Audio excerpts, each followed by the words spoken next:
A long while after Lu Jinian left, the people in the cabin gradually snapped out of their daze, but they still remained silent. Suddenly, Gong Yang said, "This song. It's the theme song for the movie that me and Lu Jinian acted in 4 years ago when I just entered the industry." A few of the actors in the room were part of the cast of that movie, and now that Gong Yang had mentioned it, they nodded their heads in enlightenment. One of them said, "I found it familiar too. At that time, when we were still filming in the desert, the conditions were so bad.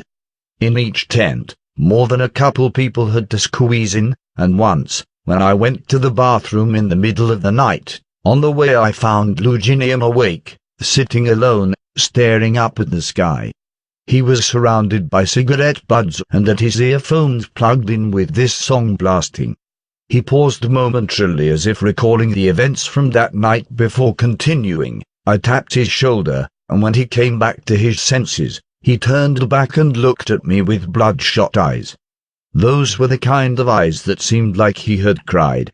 After that, he seemed to have realized his actions and suddenly stood up to leave.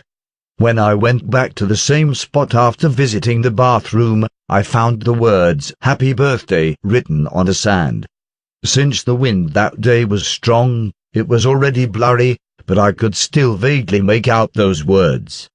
Silence over the room until someone else said, "I never would have guessed that such a frosty and unapproachable person could love someone for so long." I heard a rumor from before stating that Mr. Lu didn't smoke in the past, but after something happened, he picked it up. Could it be a failed confession that caused him to pick up smoking? Yes. Mr. Lu is a heavy smoker. I often see him standing and smoking alone in a corner. Silence settled on the room once again, the atmosphere becoming depressing and pressuring. In the end, someone changed the topic. Mr. Lu mentioned that the person he likes is his first love. "I don't even remember my first love. What about you guys?" Someone replied, "First love. I only remember my first night." Laughter erupted and the conversation continued. "I still remember my first love, a pure and clean little girl. I would put a lollipop in her cabinet every day." "Ha ha, that's nice." "I treated my first love badly. I would bully her every day till she complained to the teacher and I got a beating from my dad." Laughter erupted once again, a cheery mood settling on the room. Lu Jinian came out of the bathroom and leaned against the wall to smoke a cigarette before returning back to the room.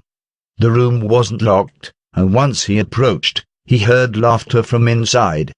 Just then, Song Xiangxai asked, "Qiao Anhao, what about you? What about your first love?"